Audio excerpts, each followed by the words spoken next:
Wrong number 2. I like this series a lot. I really like Jade and Dina's dynamic. I like Chuck. This book is a sequel, and thankfully it's a duology and not another trilogy, because R.L. Stine loves his trilogies and he loves his quadrilogies. I've really enjoyed doing this series. I like playing the characters. I think I've gotten the voices nailed down pretty well on everybody. It's standard R.L. Stine fare. It's a good Fear Street novel. Would I recommend it? Absolutely. This is a very, very good series if you want to get your feet wet on R.L. Stine. Pick up Wrong Number or Wrong Number 2. Excellent introduction stories. It has been a very long time since I read this book, so it's going to feel like a brand new one to me. I hope you enjoy it. Sit back and relax and listen to Wrong Number 2. Hi, I'm Chris, and welcome to a Nightfall audiobook production. This is Wrong Number 2 by R.L. Stine, a Fear Street novel, Book 27. Prologue. The grinding roar of the chainsaw grew louder. Its jarring vibrations made the entire tree shake. Desperately, Dina clung to the high tree branch. Next to her, Jade, her features twisted in horror, wrapped her arms tightly around the trunk and held on. The tree began to shake harder as the chains bit through the thick bark and into the wood. Struggling frantically not to slip off, Dina stared down through the night darkness into the determined face of Stanley Farberson. "No!" she screamed. "No, please!" But the screech of the chainsaw drowned out her pleas. "Farberson killed his wife, and now he's going to kill Jade and me because we know what he did." The terrifying thought repeated in her mind, repeated until the words roared louder than the grinding saw. The tree shook more violently. Dina heard a frightening crack. The sound of bones breaking, she thought. The trunk split, and then the whole tree began to tilt. "We're going down," Jade wailed, then said nothing more, her face frozen in a mask of terror. Dina hugged the branch tighter as the tree started to topple. She opened her mouth to scream, but no sound came out. Her eyes bulging in horror, she watched as the tree began to fall, carrying her with it. And now she was falling straight into the whirling blades of the saw. "Oh." Dina let out a low moan and shook her head. "I'm okay." Yes, she was okay. She was hunched over her desk, staring at the night sky outside her bedroom window, remembering once again that horrifying night, the night on Fear Street, the night Stanley Farberson nearly killed her and Jade. A year has passed, she told herself, shaking her head, as if trying to shake away the memories. Why do I keep reliving it again and again? Why do I keep putting myself back in that tree, watching Farberson's wild eyes, hearing the roar of the chainsaw? Dina stood up and walked shakily to the dresser mirror. Leaning on the dresser, she gazed at herself, at her tired eyes, her tense, tight-lipped expression. There's nothing to be afraid of now, she told herself. Farberson is in prison, locked up for life. He can't get out. He can't hurt us now. He can't. Chapter 1. So, how would I look as a blonde? What? Dina Martinson slammed her history book shut and gazed up at her friend. I'm serious, Jade Smith said, twirling a strand of her long auburn hair around her finger. I think being a blonde would be interesting, don't you? I look just like Sharon Stone. Dina laughed. I don't believe you, she said. You have the most beautiful hair in the school, and you want to change it. Or maybe I should get colored contacts. Jade rolled off her bed where she'd been studying. She stood in front of her full-length mirror. Her bright green catsuit made her eyes appear even greener and showed off her great figure. She curled her thumbs and forefingers into little O's and held them around her eyes. How would I look with blue eyes? She asked. Jade, what's your problem? Dina demanded. You're totally gorgeous the way you are. Why do you want to change anything? I'm bored, Jade complained. She dropped back on her bed, fished around in the night table drawer for an emery board, and began to file the nails on her left hand. So am I, Dina said, sighing. Maybe I'm the one who should get a new look. Why do you say that? Asked Jade. I don't know. Maybe it would be easier to find a new boyfriend if I looked different. Jade laughed. What's the story with you and Pete Goodwin? Pete's kind of boring, Dina replied softly. You want to get back with Rob Morrell, don't you? Jade accused. Dina could feel her face getting hot, and she knew she was blushing. Maybe. Well, forget it, Jade told her. Rob is so stoked over Deborah Kern, he can barely speak to anyone else. Jade concentrated on her nails. What about Steve Mason? He's kind of cute, and he has a great Australian accent. He'd never be interested in me, Dina murmured. Why not? Jade asked. All you have to do is go after him. For sure, Dina said, rolling her eyes. And how am I supposed to do that? It's easy, Jade replied. The next time you see him, just go up to him and talk. Let him know you're interested. Why would that make him interested in me? It always works for me, Jade said. In fact, the phone on her night table rang. She sat down the emery board to pick up the receiver. Oh, hi, Teddy. Her voice sounded as if it were dripping with honey. Well, of course I do. How are you? Dina stared at her friend in awe. When she spoke to a boy, Jade's whole face changed. Her eyes lit up, and her mouth twisted into a mischievous smile. The tone of her voice made it sound as if the boy were the most wonderful person in the whole world. Dina and Jade had been friends since 4th grade, but Dina still didn't know how her friend managed to do it. Yeah, Teddy, we will. Uh-huh. That's Friday night, right? Of course. Wouldn't miss it. Okay. Jade hung up the phone. Teddy, right? Dina asked. Uh-huh, Jade nodded. He wanted to make sure I'm going to the game tomorrow night. Teddy Miller, the star guard for the Shadyside Tigers basketball team, was tall and rugged. Most of the girls thought he was one of the best-looking guys in the school. He'd gone out with at least a dozen girls, and now he was very interested in Jade. Hey, I thought you and I were going to the game together, Dina said. Well, of course we're going together, Jade replied. Teddy just wants to make sure I watch him play. She narrowed her eyes and studied Dina. You know what's wrong with you? She said. You don't have enough confidence. Dina laughed. Well, what does that have to do with anything? That's why you won't go up and talk to Steve, Jade concluded. You're one of the cutest and smartest girls at Shadyside High. I don't know why you won't let Steve know that. Because I'm shy, Dina thought to herself. But then she realized that was just another way of saying she didn't have confidence. Maybe Jade was right. Hand me my brush, will you? Asked Jade. It's on the dresser. Dina reached for the hairbrush. Underneath it was an envelope addressed to Jade. She handed Jade the brush, then picked up the envelope. Dina recognized the handwriting. Is this from Chuck? She asked. It came yesterday, Jade said, running the brush through her auburn hair. How often does he write you? Dina asked. Every week, Jade replied. You're kidding, Dina cried. Chuck has time at college to write letters? Guess so, Jade said. Maybe college has changed him, Dina said thoughtfully, staring at the envelope. He seems to be keeping out of trouble. Not one call from the police down there. Jade snickered.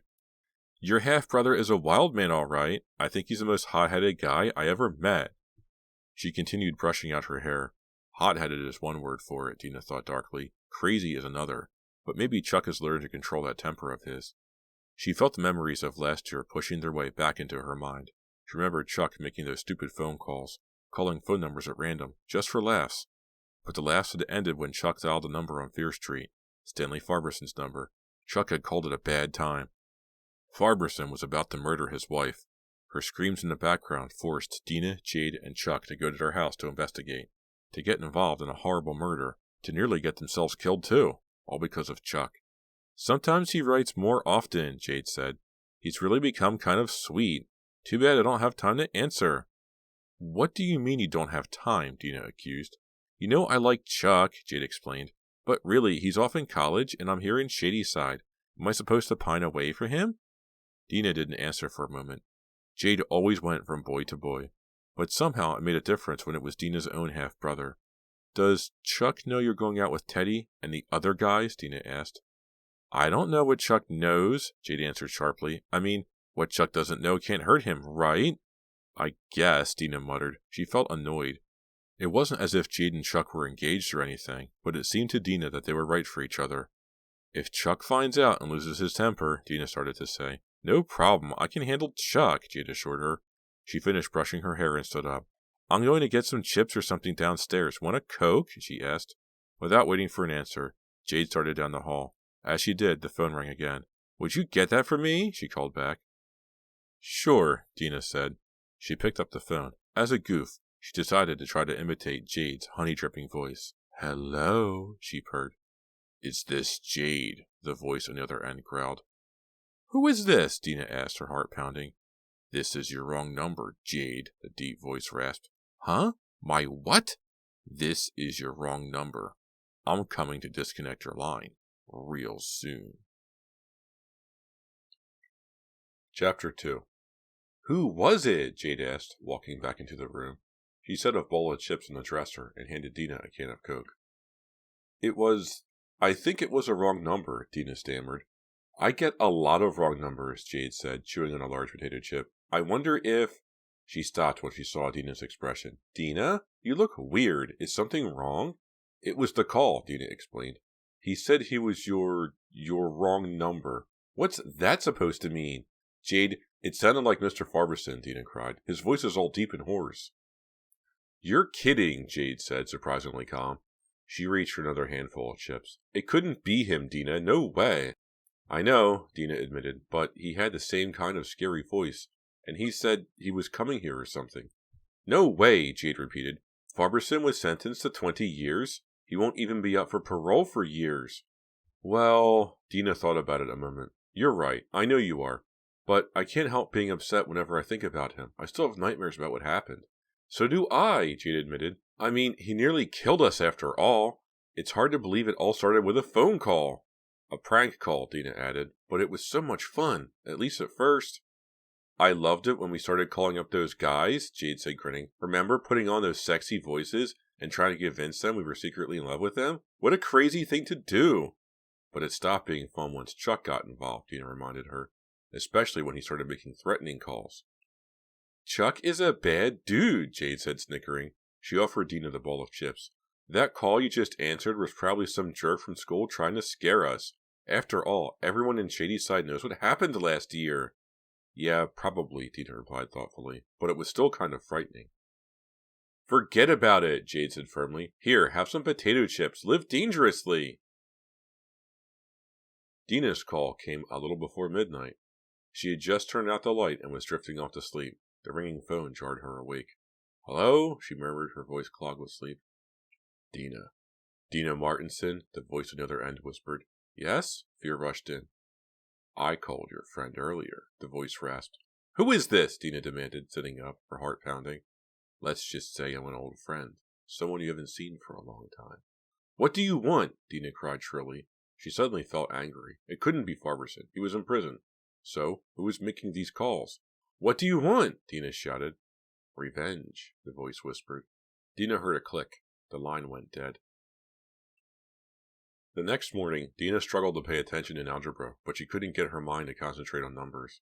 Instead, she kept hearing the caller's rough voice and the frightening one-word threat, revenge. Dina was taken completely by surprise when Mr. Forrest handed out a review quiz. She didn't have a chance to complete it by the time the bell rang, so she quickly scribbled answers to the last 3 problems. She handed in her quiz and began gathering her papers and books. As she headed through the door, she nearly bumped into Steve Mason. He had a class in that room next period. The trouble with you is you don't have any confidence. Jade's words from the night before rang in her mind. Just talk to him, Jade had instructed. Let him know you're interested. Why not, Dina thought. Before she could think twice about it, she made herself talk to him. Hi, Steve. She greeted him with a big smile. Hey. Good day, he replied, surprised. How do you like the cold weather? Dina blurted out. It's not bad, actually, he said. Different from Sydney. He smiled at her. Who's Sydney? Dina joked. She expected him to laugh, but he didn't. Does he think I don't know that Sydney is a city in Australia? Dina wondered, feeling her face grow red. Well, have a nice day, she finished lamely. What a bomb, she thought unhappily, hurrying away. Yeah, bye now, she heard him call after her. When Dina came out of gym, her last class, she found Jade waiting for her by the water fountain. Jade was wearing a bright red catsuit with a short black jacket. I could never wear anything like that, Dina thought, but Jade, as usual, looked fabulous. Also as usual, she was surrounded by boys, Teddy and 3 of his friends from the basketball team. Talk to you later, Teddy, Jade gave him a big smile. Dina and I are going to my house to work on our science term papers. Later, Teddy said, giving both girls a quick one-fingered salute. He ambled off with his friends. Dina led the way out of school. A bright sun peeked through puffs of cloud, but the air felt cold. Snow had been on the ground for several days. Now it was patchy and gray. The sidewalks were puddled and covered with dirty slush. Jade's house wasn't far from school. As they walked down Park Drive, Dina began telling her friend about the midnight phone call. You're kidding, Jade exclaimed. The same guy? It sounded like him, Dina insisted. He called me by my name, and he mentioned you. It's got to be some jerk playing a dumb joke, right? Jade asked. No way, it could be Farberson. She sounded a little uncertain. People can't sit around in their prison cells making phone calls, right? I don't think so, said Dina. But even if Farberson could, why would he call us? He's going to be in there for years and years. So, it's got to be someone else. Someone who wants to give us a scare, Jade decided. I guess. That means the best way to deal with it is not be scared, Jade suggested. Right, Dina echoed. She started to tell Jade about her very short conversation with Steve that morning, when her friend suddenly grabbed her wrist. Dina, Jade whispered, do you see that car up ahead? Dina hadn't been paying attention, but now she turned to the street. A battered green Oldsmobile with tinted windows was slowly cruising away from them. What about it? She said. It just passed us for the second time. You're kidding, said Dina. Why would it do that? Is it someone from school? I don't know, but I wonder. There it goes. The car abruptly sped up and turned the corner, its tires squealing. Weird, Jade murmured. Anyway, what were you about to say? Dina gathered her scattered thoughts and told Jade what had happened that morning when she'd run into Steve. He didn't even get my joke, she wailed. Jade laughed. Maybe he heard it before. Her expression turned serious. So, what happened after you talked to him? Nothing. Nothing? Well, I had to go to class. Besides, I didn't know what else to say. It doesn't matter what you say, Jade assured her. Just keep letting him know you're interested. Next time you see him, ask him about something. Ask him about his favorite Australian rock band. Or ask him what sports he played back home. Just don't make any more jokes about Sydney. But I don't know anything. Dina stopped as a car drew alongside the two girls. Jade, it's the same car. I see it, Jade whispered. The beat-up car was a deep, muddy green, with windows tinted so dark it was impossible to see who was inside. Just ignore it, Jade instructed. The car was barely crawling now, keeping pace with the girls. They began to walk a little faster, and the car sped up. Dina squinted to see the driver, but the dark-tinted windows acted as a shield. Jade stopped abruptly. The car stopped too. Jade, come on, Dina said breathlessly. Let's get out of here. Jade turned to face the car. At the same time, Dina heard the click of a car door opening. Jade, she cried in panic. He's coming after us. Run, Jade yelled. Chapter 3. Jade grabbed Dina's arm and tugged her over the patchy snow. They ducked into an opening between two houses. Was he following them? Was he right behind them? The girls were too afraid to turn back. Slipping through soft ice and mud, they ran down a narrow, twisting alleyway.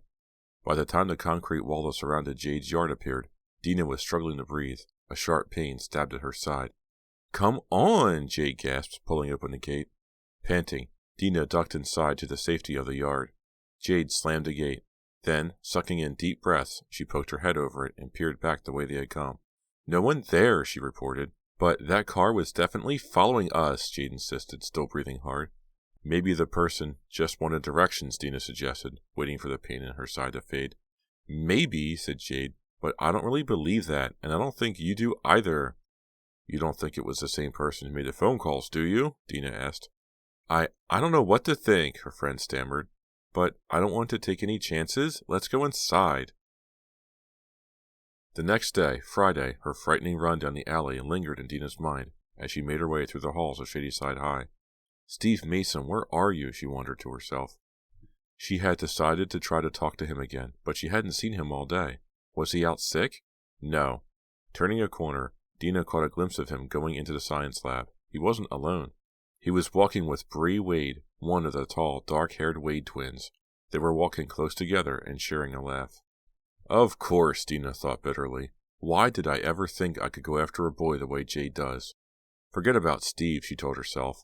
And that's just what she tried to do all during the volleyball game in gym. She was drying her fine, short blonde hair after class when she noticed Jade standing behind her in the mirror. Oh, hi, Jade. Dina gave a last blast of hot air to her bangs and set the dryer down. If we're going to get to the game to watch them practice, we have to hurry, Jade said. The bell rang 10 minutes ago. Right, the game. Dina slid the dryer into her backpack and slung the pack and her overnight bag over her shoulder. Her parents were going to a concert in Waynesbridge, so Dina was going to Jade's to spend the night after the game. They dropped their gear at Jade's, then took a bus to Matawan High. They arrived in time to get fifth-row seats at center court. Dina had never really liked basketball, but she loved going to games. She loved to see all her friends and to cheer the Shadyside players. Hi, Dina. Hi, Jade. It was Lisa Bloom, carrying a big bag of popcorn. Great seats, guys. See, said Jade. I told you it pays to come early. Yeah, maybe, said Dina. But she knew the real reason Jade liked to come early, to watch the guys warm up. Most of the rows were filling up. Jade made her way down to the floor to say hello to Teddy. Dina let her eyes wander around the crowded stands. Steve, are you here? She wondered. No sign of him. Maybe he doesn't like American sports, she thought. Or maybe he's sitting on the wrong side. After all, he hadn't been in the States that long. Maybe he didn't know about home and visiting teams. She glanced across the court to the home team seats. The bleachers were a sea of red and blue, Matawan's colors. She'd never find Steve if he was over there. Dina was about to give up when someone caught her eye. A man wearing an orange hunting cap slouched in the shadows at the side of the bleachers. His cap was pulled down so far she couldn't see his face. There was something strange about him, but something familiar too. Teddy's such a great guy, Jade said, scooting back in beside Dina. He says we're going to win. What are you staring at? Over there, Dina replied, pointing across the court. See that man sort of leaning next to the door? Doesn't he look kind of weird? Huh? What man? Jade demanded. Dina glanced down. The man had vanished. A whistle brought their attention back to the game. For the next hour, Dina forgot everything but the game. The Matawan Blue Sharks were one of Shadyside's main rivals, and the first contest between the two schools was one of the biggest games of the year. Go Tigers! Jade screamed. Every time Shadyside got the ball, she jumped up in her seat. Slam it, Teddy! Along the sidelines, the cheerleaders did their routines, urging the fans to yell even louder. At the end of the first half, the score was tied at 35. In the second half, the lead kept changing. Neither team could get ahead by more than a basket. What a game! What a game! Dina cried. She was on her feet along with everyone else. The cheers were so loud the bleachers shook, and Dina thought the roof might blow off. Only a few seconds on the clock. Defense! Defense! The Shadyside Tigers cheerleaders cried. Defense! Echoed the fans. Matawan called timeout. Dina watched Korkikakoran, the head cheerleader, do a double flip. Then she led the maroon and white uniformed cheerleaders in a loud cheer. Dina was cheering along when she saw a flash of orange off to one side. Hey! She leaned forward and peered down the sideline toward the end of the bleachers. There he was again, the strange man in the orange hunting cap. He stood on the Shadyside side of the court now. He appeared to be watching the floor, not the game. Why does he seem so familiar? Dina asked herself. Dina! Jade grabbed her arm. Dina, what's your problem? The timeout's over. Dina focused on the game. The Blue Sharks had a 2-point lead. Shadyside had the ball out of bounds with 15 seconds left. Slam it, Teddy! Jade screamed. In their face! Gary Brandt, the Tigers' captain, dribbled to the basket. He shot. Missed. It bounced into the hands of a Matawan guard. The players all began scrambling back toward the Matawan end of the court. Get the ball! Jade screamed. 4 seconds left. Dina realized she had been holding her breath, her heart in her throat. Go Tigers! Get the ball! She screamed. She saw Teddy reach in and steal the ball from the Matawan guard. He spun back to the basket. 2 seconds. 1. Shoot! Jade and Dina screamed in unison. Shoot! Teddy raised the ball and heaved it from center court. The buzzer rang out. The ball dropped cleanly through the hoop. 3 points. Shadyside won. The bleachers shook and the crowd erupted. We won! We won! Jade hugged Dina. Dina hugged her back. Over Jade's shoulder, she spotted the man in the orange hunting cap. He was slipping out the door. Dina still hadn't seen his face, but she had the uncomfortable feeling that she knew him, that she had seen him before. Why couldn't she remember? Was he someone she didn't want to remember? They didn't get to Jade's house till late. After the game, Dina and Jade and a bunch of other Shadyside kids piled into Teddy's van and drove to Pete's Pizza to celebrate. The celebration got more than a little wild. Dina was afraid they'd all be thrown out or arrested for disturbing the peace. Now she, Jade, and Teddy stood under the pale yellow light over Jade's porch. Good night, Teddy, Jade said. Thanks for the ride. No problem, Jade, Teddy murmured. He gazed at her as if she were a precious ruby. Dina turned away and rolled her eyes. Give me a break, she thought. See you soon, Jade said. Somehow she managed to make each word about 3 syllables long. I'll call you, Teddy said. He slid his arms around her, and they started kissing. Will you guys hurry it up? Dina said uncomfortably. I'm freezing to death. One of the guys inside the van honked the horn. Then everyone in the van began yelling and whistling. Okay, okay, Teddy cried. He let go of Jade and jogged across the walk to the van. Teddy's so cool, Jade gushed, unlocking the front door. Don't you think he's totally cool? He's okay, Dina said, eager to get inside. Just okay? I thought you liked him. Dina shrugged, then followed Jade upstairs. Where is everyone? Dina asked. Kathy's staying at a friend's tonight, and Mom went to some hairdresser's party. She'll be home late. Jade pulled off her jacket and draped it over the doorknob. Well, she said, turning to Dina. Well, what? Dina shot back. She dropped her overnight bag on the edge of Jade's bed and sat down to unlace her boots. What's your problem? Jade frowned. Why are you in such a bad mood? This was an awesome night. Yeah, I guess, Dina said reluctantly. It's just that, well, it seems like you're using Teddy. Jade laughed, but her smile faded quickly. What are you talking about, Dina? Sometimes I think you're from Mars. I mean, you don't think Teddy is anyone special, Dina insisted, speaking slowly, thoughtfully. He was special tonight, Jade broke in. He won the game in the last second. But you don't think he's special the way you think Chuck is, Dina said. They're different, Jade replied impatiently. Teddy's here, and Chuck is 100 miles away at college. That's what I'm saying, Dina told her. You're just using Teddy. You just want to amuse yourself till Chuck comes back. You know what? Jade flared. I think you're jealous. No, Dina protested. It's just that... She broke off at the sound of tapping. Huh? What's that? She asked. Jade tilted her head. Both girls stared straight ahead, listening intently. Silence now, a heavy silence. Jade shrugged. Anyway, Dina, she said, frowning, I don't think that it's your problem if I go out with... Tap, tap, tap, the sound again, louder. It's coming from the window, Dina whispered, her heart suddenly beating faster. She turned her eyes to the dark curtains over the window. It must be the wind, Jade assured her, but her face revealed her fear. Tap, tap, tap, tap. It sounds like someone trying to break in, Dina said. Don't be dumb, Jade exclaimed. We're on the second floor. Tap, tap, tap. I'm going to call the police, Dina cried. Wait, Jade insisted. Maybe it's just a branch. She clicked off the bedroom light, casting them in darkness. Dina squinted hard, watched Jade crawl across her bed to the window. Jade yanked the curtains apart. Both girls screamed when they saw the face, framed in the window, pale against the dark sky, the face of a man in an orange hunting cap, staring in at them.